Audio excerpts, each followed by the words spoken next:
boys, leg day today. We're starting off with hamstring curls. It's gonna be amazing. We're gonna do hardly any weight because we're doing single leg, but let's just get right to it.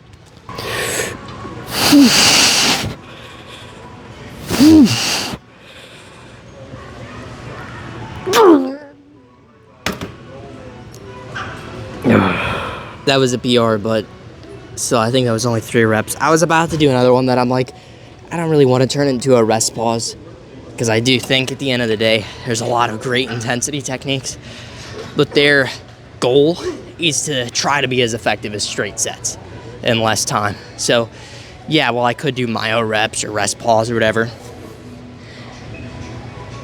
All that those intensifiers are trying to do is be up to par with normal straight sets. Lengthened partials also, just on a side note, that's another intensifier. They're like probably the most overrated thing ever.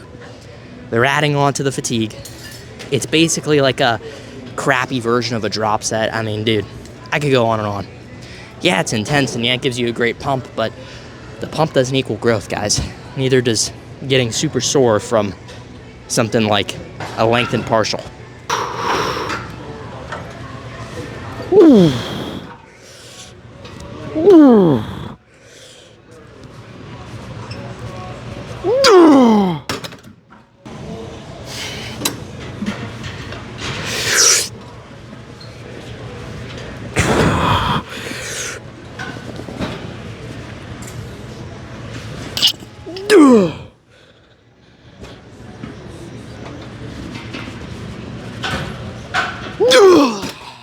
All right, boys. We're on the freaking leg extension now. Dude, I gotta get my hamstrings stronger, for real. I mean, they are PRing, which is nice. They are getting stronger week by week, but I want to get to the point where I can do, you know, the full stack plus a plate plus another plate, whatever. Easy, right? That's the goal, is to be able to move a lot of weight very easily. And, you know, that's gonna cause a lot of growth. Progressively overloading, training intensely, driving progressive overload through, you know, good habits outside of the gym. You're gonna get so much bigger doing that than you will by chasing the pump, chasing soreness, chasing even a number, right? I don't believe in number chasing. I believe in setting yourself up to be as strong as possible. So with that said, I'm gonna do 1 set single leg, try to hit a PR. We're gonna do 205, so the same weight we did last week. I'm gonna try to get like 5 reps, like 5 decent quality reps on the left. Same thing on the right, and then we'll add a gym pin for a 3rd set. And try to do, I don't know, a stack plus a plate or something like that.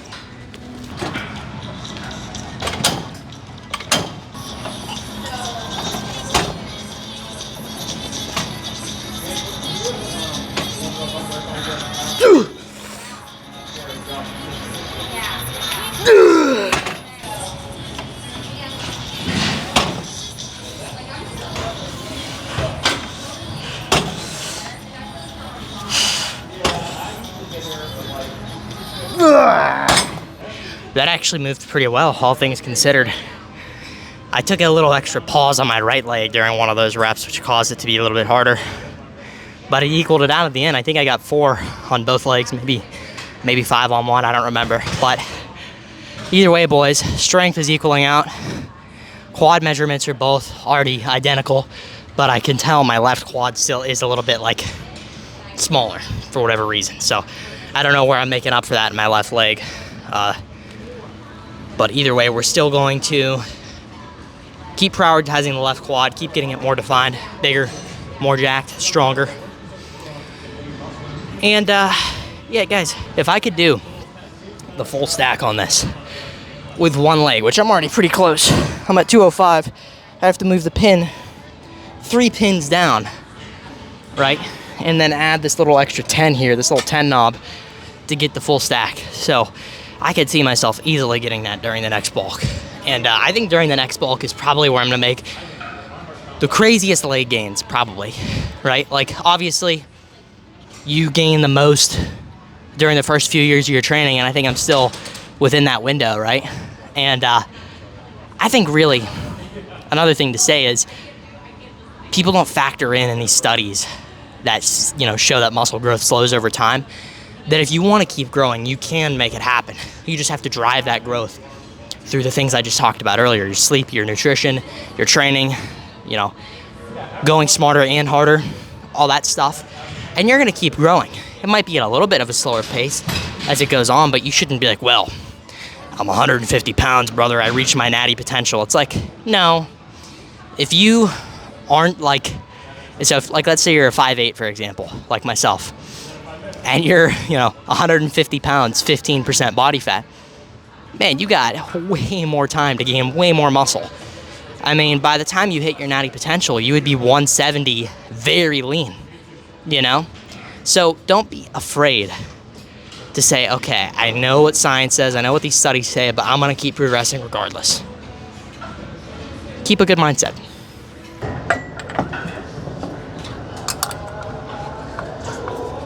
Chances are it's gonna move weird. We'll still try to make it work.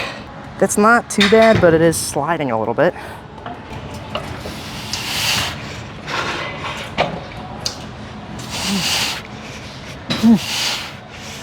Ooh.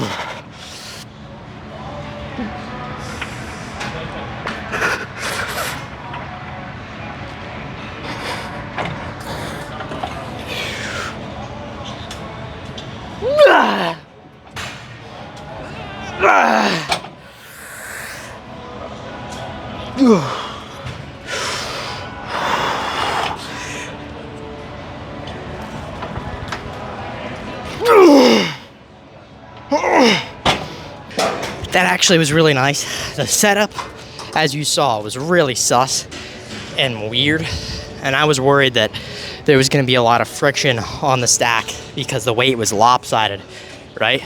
But that actually wasn't an issue at all. The only thing that was a little annoying was the collar that I was using was really not fitting super well, and it scratched up my freaking gym pin, which is annoying because it's brand new and it looks super cool. But with that said, I gotta find a better collar to use next time, and then the weight literally sliding off mid-set won't be as much of an issue, or really an issue at all. Let's move on to adductors. I'm gonna show you guys how I do it, and probably load up an extra 2 plates, hopefully. If you want big, meaty inner thighs, go super heavy on the adductor, and you'll have adductors like Keon Pearson, the 212 Olympia winner. If you look at that guy's back double bicep pose, I mean, it looks absolutely nuts. His freaking adductors, he doesn't have distance between his legs. His legs are look like they're connected or something. All right, so the adductors have really great leverage in the stretch position to produce a lot of force. So if you're doing these and you have the mobility, try to load that range of motion heavily. And if you don't have the mobility, get the mobility if possible. Build it over time, try to get deeper and deeper in a safe manner, load it heavier, and you'll get the mobility over time. What I like to do, I don't know if you guys can see my feet, frog in my throat, but I like to, instead of just having my feet on it like this, I let my feet kind of drape forward, right? My hips are in the external rotation, and that allows for more mobility in the joint, and it, at least for me, feels super natural. That doesn't feel like there's any obstruction in my joints preventing me from going deeper, and the whole range of motion just feels really smooth. We talk about machines having friction, but sometimes your joints can too if you're not doing something right.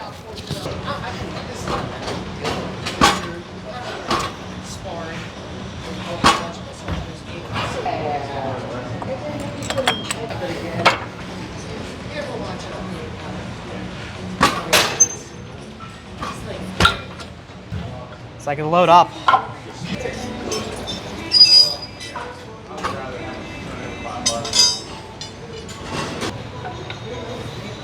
Let's just see how this feels.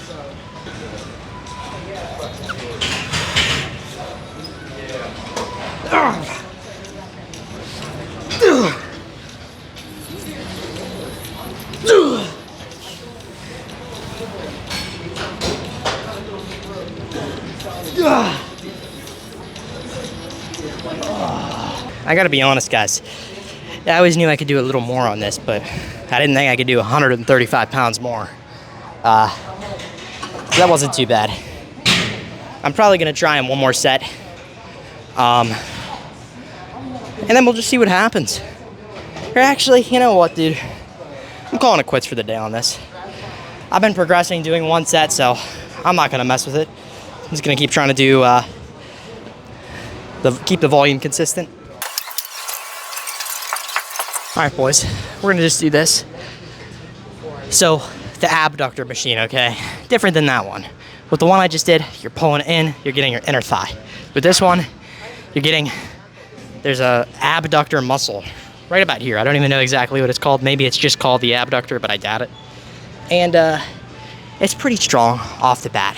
But in order to put on a lot of size, you gotta actually train it, right? So I never train it. And I thought it was useless. Then all of a sudden I see C-Bum doing it. And I'm like, oh my gosh. It wasn't just that he was doing it, but I realized that a significant portion of his outer leg detail, right? When you look at it, and listen, this might sound weird, but this is bodybuilding. When you look at his glutes, okay, they fan out. And then there's like a secondary muscle right here in his 3/4 Arnold that like goes, and it looks like it's like a part of this wheel that is his glutes. And it fans out and it looks crazy and it just has a ton of freaking separation and detail. And I'm like, I look at him training abductors and I'm like, oh my gosh, I've been missing out. So I'm just gonna start doing one set of abductors every leg day and build up my strength just like I have on that and see what happens. It should really help my leg development. With the way it looks on him at least. I mean, I'm not C-Bum, but it made a big difference. So anyway, let's go.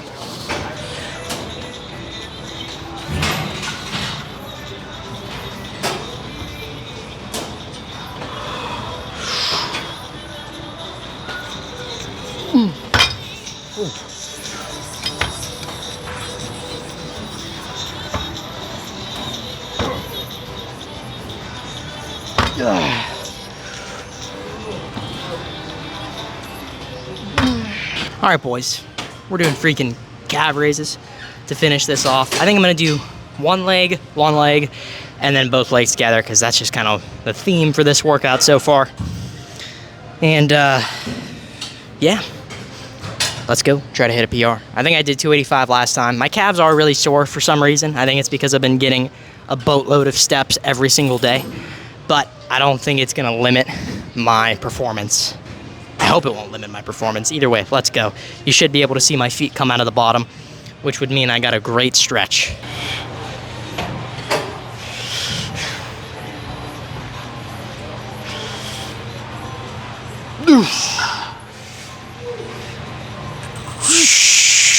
Oh, that was heavier than normal.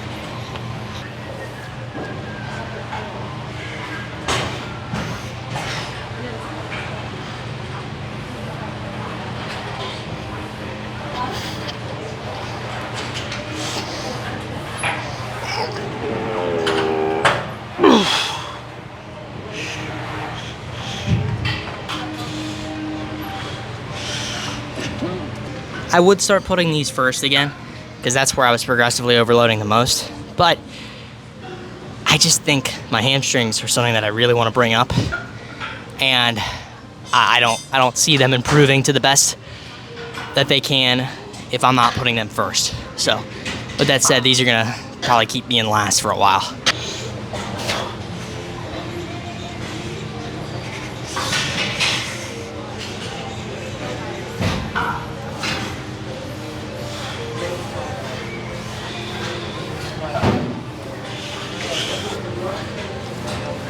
I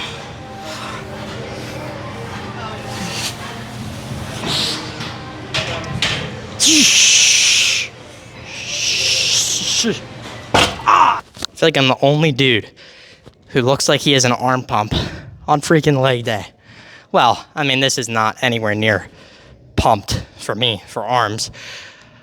But my arms are just pretty big. So anyway, Was that a little ego coming out? Maybe you guys got to ego check me in the comments and be like, bro, little bro.